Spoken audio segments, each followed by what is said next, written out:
Welcome to God and Country Biblical Exposition. Last week's program was about why people, particularly those on the left, despise President Trump. And after giving some ancillary reasons, I explained that the primary reason is Trump's support for conservative policy. It's about Trump's policy, not his personality. And the point is not that President Trump or the Republican Party is perfectly Christian in all of their policies, but that any party or candidate that even moderately supports biblical moral positions will be despised by the culture of Sodom and Gomorrah.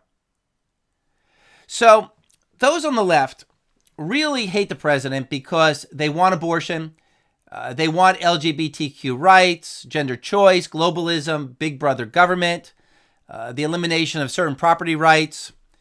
And it's all being sold under the guise of oppression. That the Christian worldview, the Christian principles of government are oppressive. And in one sense, they are. Proverbs chapter 20, verse 26, the wise king winnows the wicked and drives a threshing wheel over them, but there is a righteous oppression and an unrighteous oppression. Imposing the principles and the responsibility of God's law upon a citizenship is not unrighteous oppression. So there is a culture war between the right and the left, between the biblical worldview and the secular worldview, between God's law and man's opinion. And this is the reason for all of the dissension in our nation. So now that we have those basic truths nailed down, let's talk about the lie that goes with this animus against God and against God's law. With the hatred toward the right, there has to be a lie to support that hatred. With rebellion against God also comes a lie. Satan just didn't come to Eve in the garden and say rebel against God. He came with a lie rationalizing or justifying the rebellion. And the lie makes evil appear good and righteous and beneficial. As George Orwell said in his essay about politics in the English language, 1946, political language is designed to make lies sound truthful, murder respectable, and to give the appearance of solidity to pure wind. And the basic lie or the premise of Satan hasn't really changed in the last 6,000 years.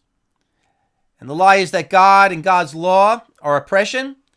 God is just trying to keep you down. And that oppression narrative is what's driving the left today. The Antichrist spirit in our day. If we understand the oppression lie, beginning in Genesis chapter 3, we'll understand the ideology that's taken over our country and the whole world. Why do people believe this lie? Well, why did Eve believe the lie in the garden? Because the lie stokes our egos. It affirms our autonomy from God. It justifies our sinful actions. First comes the desire for sin, and then comes the lie to justify it. And the Bible speaks of this lie not just as a single fib, but the lie is an entire false biblical worldview that we build. Mankind in his fallen condition has an entire false narrative that he's created concerning God and man and sin and redemption. And the whole world is under the power and the influence of this big lie. This is not just a reference to telling lies, as in the Ten Commandments. You shall not bear false witness. This biblical reference to the lie is about one's whole life, one's whole being a lie. Romans chapter 1, verse 25. For they exchanged the truth of God for a lie. What lie? Well, in context, an entire misrepresentation of God's character. For a better understanding of this biblical concept, note that this Greek word is pseudos, which means that which is false or fake or pretend. It's really no small thing that our president is talking about fake news. It's really the battle between two worldviews being exposed. This word, pseudos, is sometimes used in the Bible to refer to individual acts of lying, but it is often a reference to the big lie, a faulty worldview, a whole life of pretending, living a lie. As in Romans 1:25, people exchange the true view of this world for a fantasy view of this world. So either we have the right worldview or the wrong worldview. Also, 2 Thessalonians chapter 2, verse 11, for this reason God will send upon them a deluding influence so that they will believe what is false, the pseudos.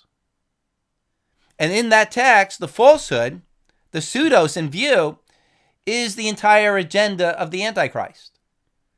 In Revelation 22:15, those prohibited from entering the kingdom of heaven are sorcerers and immoral persons and murderers and idolaters and everyone who loves and practices lying. Literally in the Greek, practices pseudos. And this is not simply telling black and white lies, but it's living a lie, living according to the elementary principles and the philosophies of this world. At his trial, Jesus said to Pilate that he has come to refute the lie. John chapter 18, verse 37, for this I have been born, and for this I have come into the world, to testify to the truth. Everyone who is of the truth hears my voice. Jesus came with the correct worldview. And everyone who has a heart for God's truth identifies and gravitates toward that truth. As Jesus explained to Nicodemus, John chapter 3, this is the judgment that light has come into the world, and men love darkness rather than light, for their deeds were evil. For everyone who does evil hates the light, doesn't come to the light for fear that his deeds will be exposed. But he who practices the truth comes to the light, so that his deeds may be manifested as having been wrought in God. What a great text. And here's a strange thing. There are so many conservative pundits today. They speak about truth. They speak about being truth detectors, but they make no reference to Jesus Christ, nor to the biblical assessment of the situation. This 20th century secularism, where everything has to be said and done without God, is really a strange time. This world is a stage on which we show the disposition of our heart based upon which worldview we gravitate toward. Now, Pilate, being an evil man, responded, what's truth? He was clueless. He had no relationship with God, no moral framework by which to see the world correctly, just like so many people today. Ephesians chapter 4, they walk in the futility of their mind. They're darkened in their understanding. They're excluded from the life of God because of the ignorance that is in them. So we are in a war for truth, or rather a truth war. Now, the point I want to make today is that in this election season, we are hearing so many lies coming from so many unprincipled, ungodly candidates.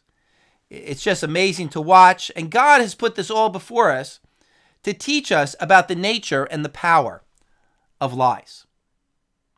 Here's the lesson. When one has a wrong worldview about the bigger issues of life, one will lie in the particulars, in the specifics, without even considering it to be a lie.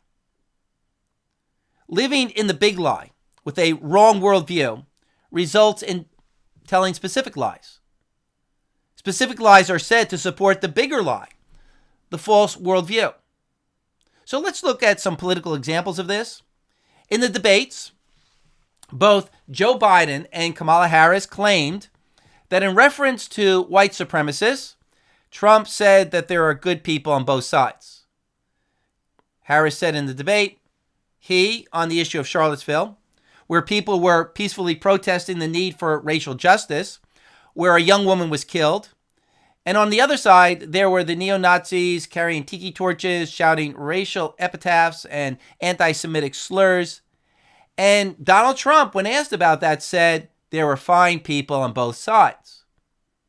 Biden said, quote, close your eyes. Remember what those people looked like coming out of the fields carrying torches. Their veins bulging. They spewed anti-Semitic bile and accompanied by the KKK. A young woman got killed and they asked the president what he thought, and he said there were fine people on both sides. No president ever said anything like that. Now, this has been a talking point in the leftist media for a number of months, for years actually, but it's a complete fabrication. Back in August 15th, 2017, in a news conference, Trump began by condemning neo-Nazis and white supremacists showing up at Charlottesville. Trump said, we condemn in the strongest possible terms this egregious display of hatred, bigotry, and violence. It has no place in America. Then the reporter went on to ask more questions about what the president thought about Charlottesville. Trump said, I will tell you something. I watched those very closely, much more than you people watched it. And you had a group on one side that was bad, and you had a group on the other side that was also very violent. And nobody wants to say that, but I'll say it right now. You had a group on one side that came charging in without a permit, and they were very, very violent. And here Trump was talking about Antifa on the far left and Richard Spencer's white supremacy group, Unite the Right, on the alt-right. The reporter asked, Mr. President, are you putting what you are calling the alt-left and white supremacists on the same moral plane? Trump said, I am not putting anyone on a moral plane. What I'm saying is this. You had a group on one side and you had a group on the other. And they came at each other with clubs. It was vicious. It was horrible. But there is another side. There was a group on this side. You can call them the left. You just called them the left. That came violently attacking the other group. So you can say what you want, but that was the way it is. The reporter asks, you said there was hatred. There was violence on both sides. Trump said, yes, I think there's blame on both sides. If you look at both sides, I think there's blame on both sides. The reporter says the neo-Nazis started this. They showed up in Charlottesville to protest. Trump said, excuse me. You had some very bad people in that group. But you also had people that were very fine people on both sides. I saw the pictures as you did. You had people in that group that were there to protest the taking down to them of a very important statue and the renaming of the park from Robert E. Lee to another name. So this transcript shows that it was very clear that Donald Trump was making a distinction between the bad people with clubs, Antifa and the alt-right, and the fine people on both sides of the issue of either supporting or not supporting the taking down of the statue of Robert E. Lee. Trump was actually calling people who wanted to take down the statue fine people. And if there's any confusion, later in the interview, Trump restated his comments. Trump said, I am not talking about the neo-Nazis and the white nationalists because they should be condemned totally. But what did the leftist media and politicians do with Trump's comments? They lifted out of Trump's speech the phrase, there were fine people on both sides, and then claimed Trump was saying neo-Nazis and white supremacists were fine people. When in fact, Trump said continually in the speech that the neo-Nazis and the white supremacists need to be condemned. And Trump said continually, I am not referring to the neo-Nazis and the white supremacists as fine people. So the left made up a blatant, bold-faced lie. Why? Well, they want to smear the president with accusations of racism. They want to bend the truth to do it. Because the crime of racism is the only moral imperative left on the left. And it's an accusation in which they can get some traction. So they just accuse their opponents of racism or being motivated by racism. It's a diversion tactic so they don't have to deal with the issues. But here's a question. Are these media people sitting in a smoke-filled room saying, yeah, we know the president did not say neo-Nazis and white supremacists are fine people. But we can put a spin on it and make it look like he's a racist in support of white supremacists. Do these leftist politicians and these activists know that they're deliberately lying? In the debate prep, did Joe Biden and Kamala Harris say we need to use the accusation that Trump said white supremacists are fine people? Actually, if you look at the two debates, their language was almost identical. But did they say, yeah, we know this is a fabrication, but the people are going to believe us and the media will support us so we can get away with it? Really, do they know they're lying? Or is their worldview so twisted that they actually believe their own lie? That they're actually think that they're telling the truth? As Jesus said, they're the blind leaders of the blind. I've been asked this question quite often. Are the lies deliberate? Or is this something that happens in the subconscious? And my answer is yes. It's both. At some level, they know that they're lying. But because of their worldview, they've suppressed their conscience in this matter.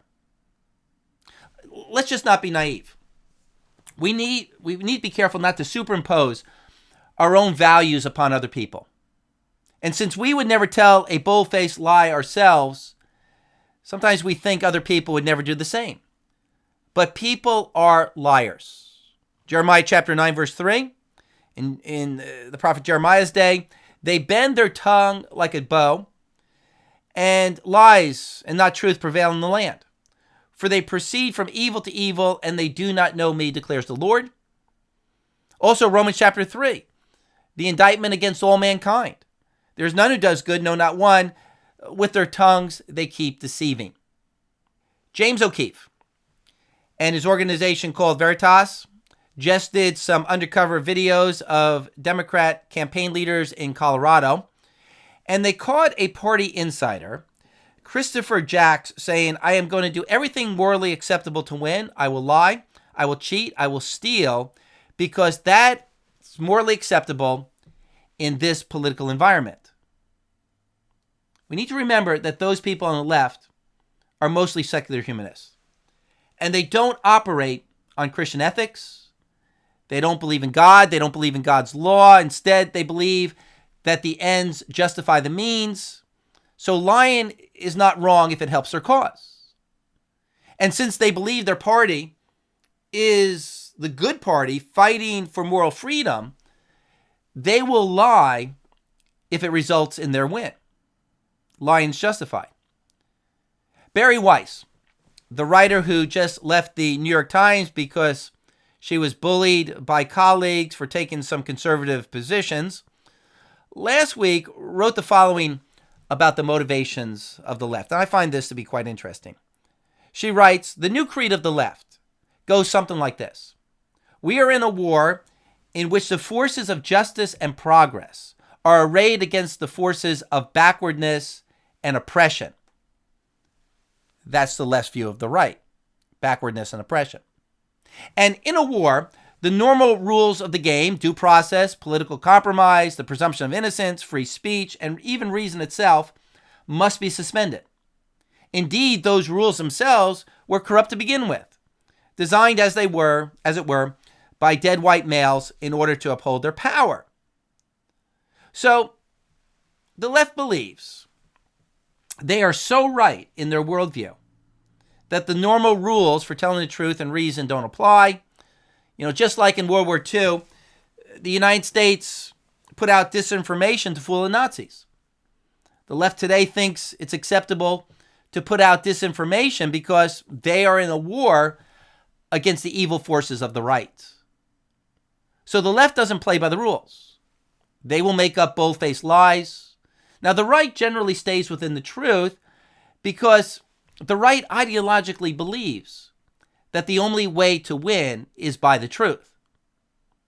However, after making the case here that the left knows that they're lying, it's also true that those who are steeped in a false worldview so interpret the world through that false worldview that the individual lies look like the truth. And the left is actually right about people making up their own reality. But they're wrong in concluding that that means that there is no true reality, claiming that everything's a social construct. When you come to realize that people have different worldviews, either a theistic worldview or a godless worldview, there are two conclusions you can make. A, there must be no objective truth because people disagree. Or B, there is an objective truth, but something's wrong with mankind. Because of sin, people want a worldview that fits their moral darkness.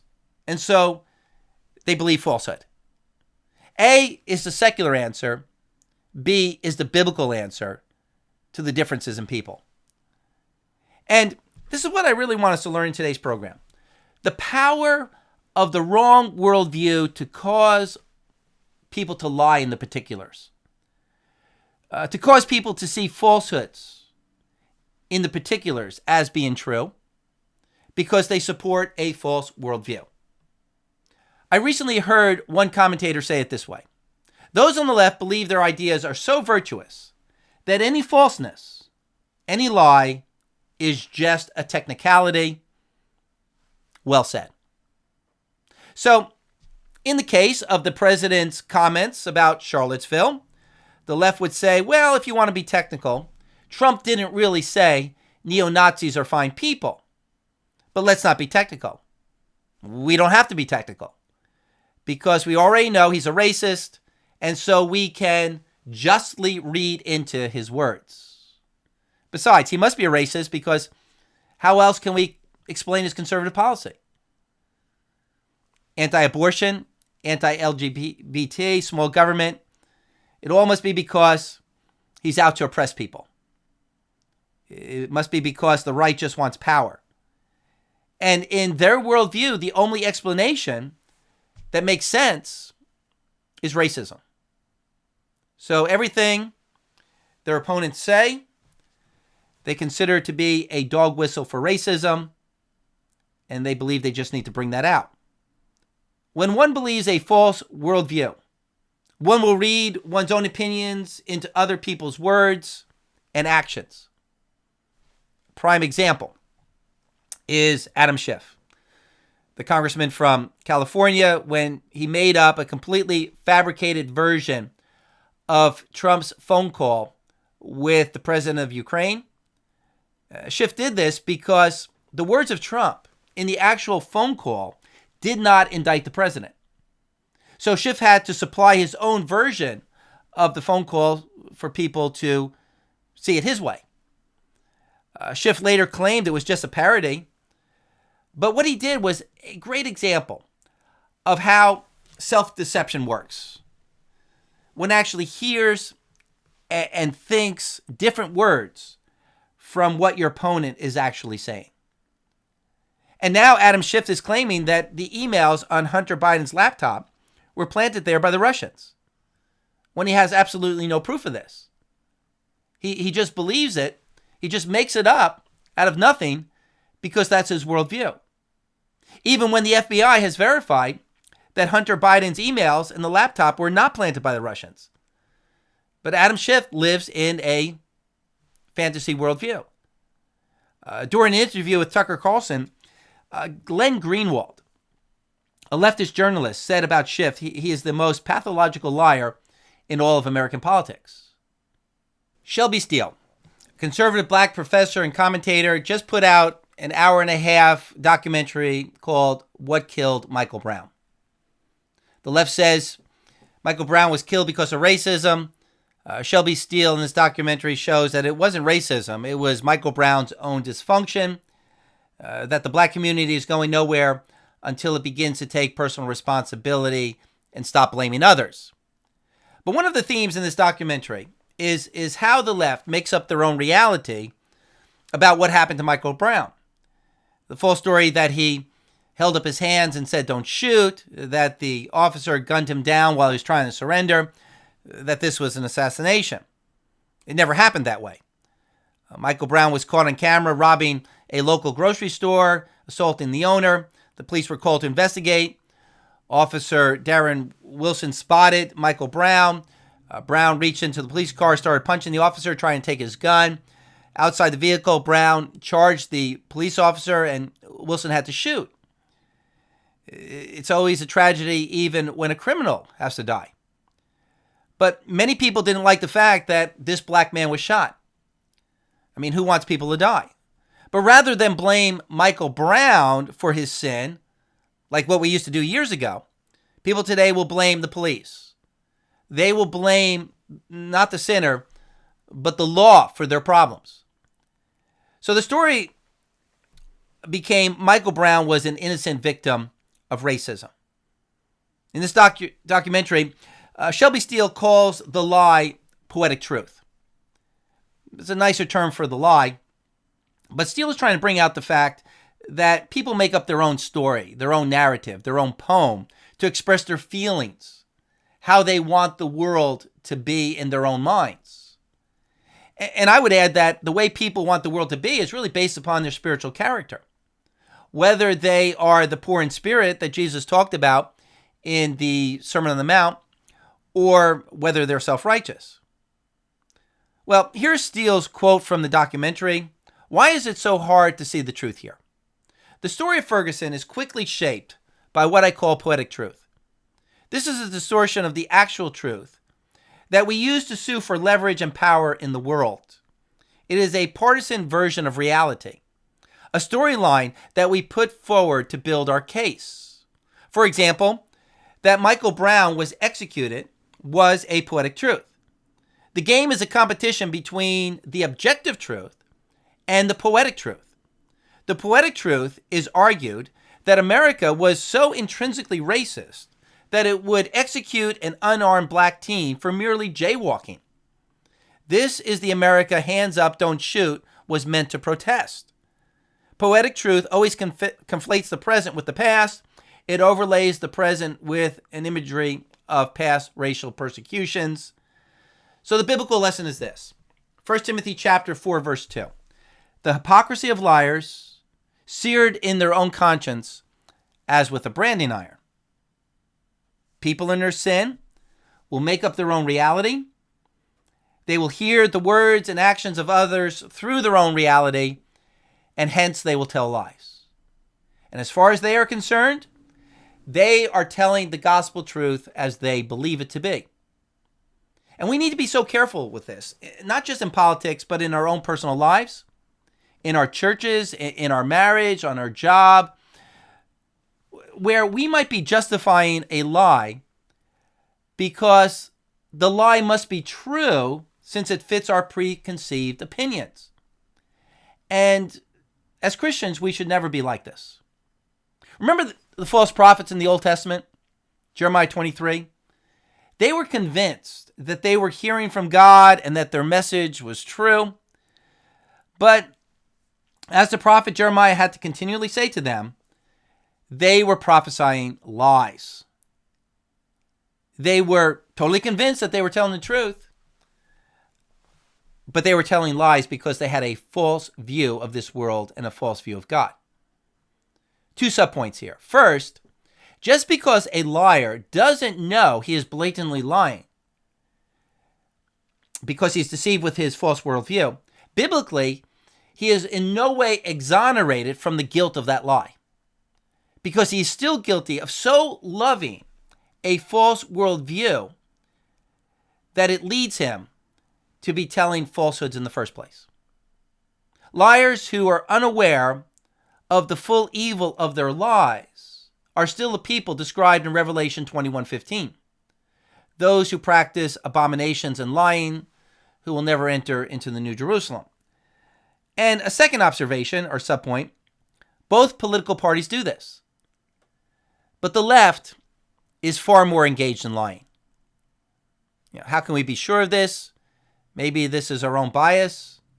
Well, if words mean what words mean, and the Bible is authoritative, we can be assured that the biblical worldview is not a fantasy, but it actually aligns with God's reality. And we know that the left violates clear biblical mandates and injunctions, and hence the left is continually misrepresenting the truth.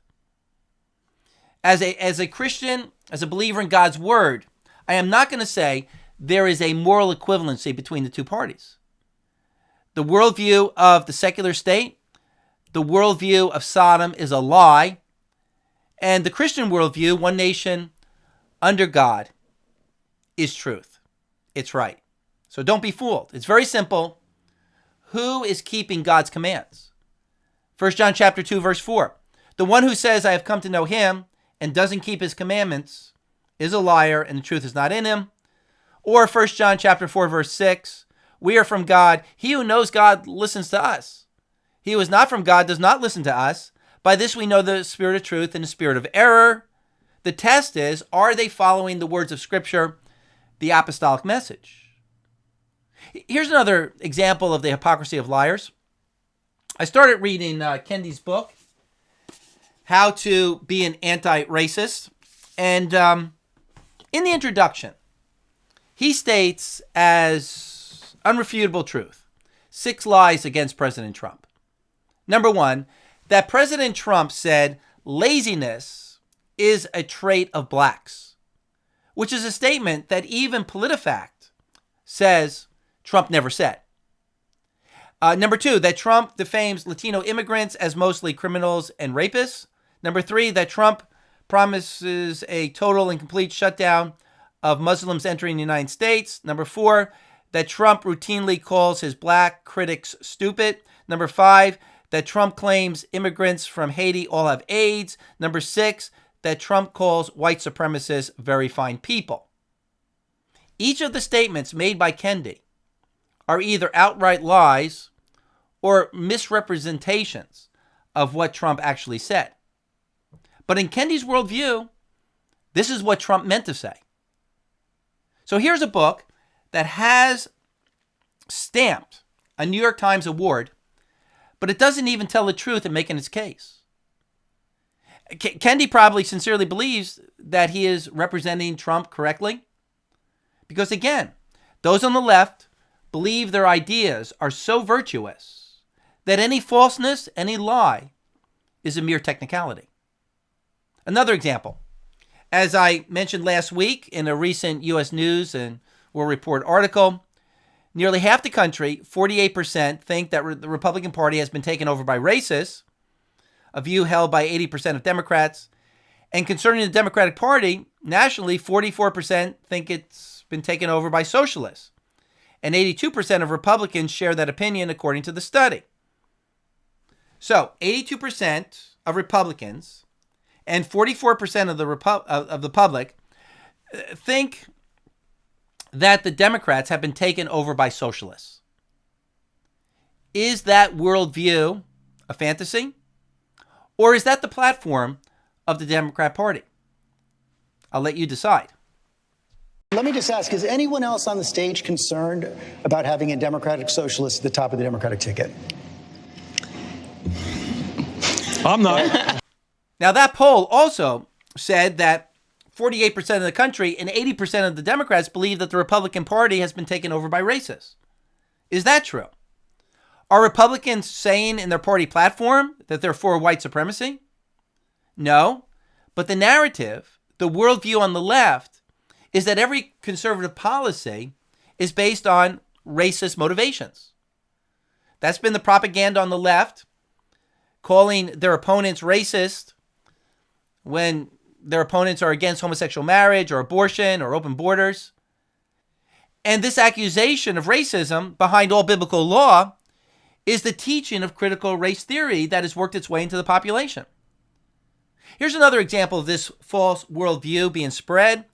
CNN, Brian Stelter, did an interview with a Harvard professor, Yochi Benkler, and Stelter asks, you say the Republicans are in an electoral dead end. What does that mean?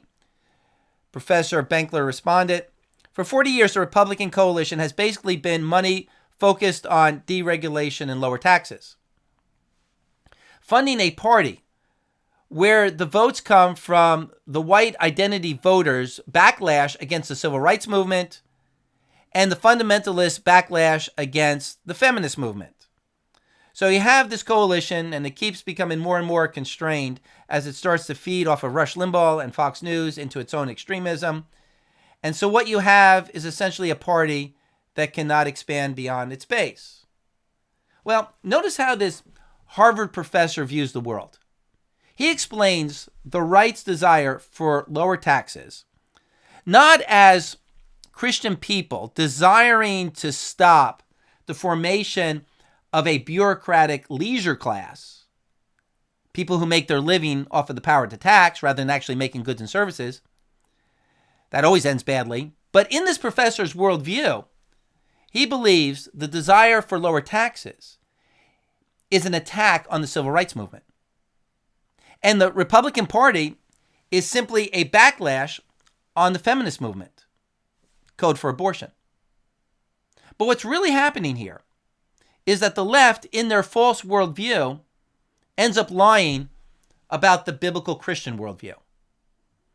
Here's another example of how pervasive the lie has become. In the first debate, Donald Trump was asked to renounce white supremacy. Why would the moderator even ask this question? Well, because the questions asked are themselves truth claims. The narrative believed and being pushed is that President Trump is a racist, so he needs to be the one denouncing white supremacy. Even though before this debate, Trump is on record as having denounced white supremacy 19 times. The media wants to ask the question to peg the president as a white supremacist who needs to denounce his ways. Notice Joe Biden wasn't asked to renounce any white supremacy groups because that's not the narrative. They want the problem to be on the side of the right, not a problem on the side of the left. But Richard Spencer, probably one of the most prominent neo-Nazi leaders today, and the one who organized the Unite the Right march in Charlottesville, has endorsed Joe Biden for president. Because the alt-right is for the socialism of the Democrat Party. But Biden wasn't asked about this in the debate. Why is Richard Spencer supporting you? Because that can't be the narrative. There can't be any racists in the Democrat Party. That doesn't align with the worldview of the left. And in this town hall meeting last week with Trump and Savannah Guthrie, Guthrie again asked Trump to denounce white supremacy. And Trump again was dumbfounded by the question. Trump said, I did denounce white supremacy. And, I listened to that previous debate, and Trump did denounce white supremacy, but the headlines in the New York Times the next day was, Trump refuses to denounce white supremacy. They heard only what they wanted to hear. One's worldview affects how we interpret the facts. And if we have a false worldview, we're going to lie about the facts. No wonder Jesus said continually, he who has ears to hear, let him hear. Because so many people don't have ears to hear. So after Trump told Savannah that he did condemn white supremacy, she had to concede, but then she had the nerve to say, but you still hesitated. I denounce white supremacy, okay? You did 2 days later. I've denounced white supremacy for years, but you always do it. You always start off with a question. You didn't ask Joe Biden whether or not he denounces Antifa. I watched him on the same basic show with Lester Holt, and he was asking questions like Biden was a child. So this is a little bit of a dodge. Are you listening? I denounce white supremacy. Okay. What's your next question? Do you feel, it feels sometimes you're hesitant to do so, like you waited. You do think I'm beautiful, don't you, Charlie Brown? You didn't answer me right away. You had to think about it first, didn't you? If you really had thought I was beautiful, you would have spoken right up. I know when I've been insulted. I know when I've been insulted. Good grief.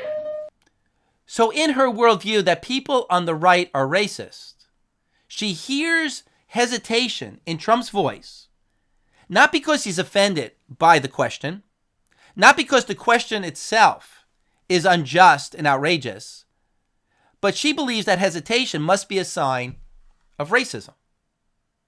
So in conclusion, what we're learning from the 24/7 media is that people believe and spout lies because they first believe a false worldview. Because they don't love the truth, they don't come to the truth, they exchange the truth for a lie. Therefore, as it says in Romans chapter 1, they become futile in their speculations and their foolish hearts are darkened. May God give you a love for the truth. May you have discernment to detect the lies and their sources. Continue to stand for Jesus Christ, because you'll know the truth, and the truth will set you free. May Jesus Christ reign.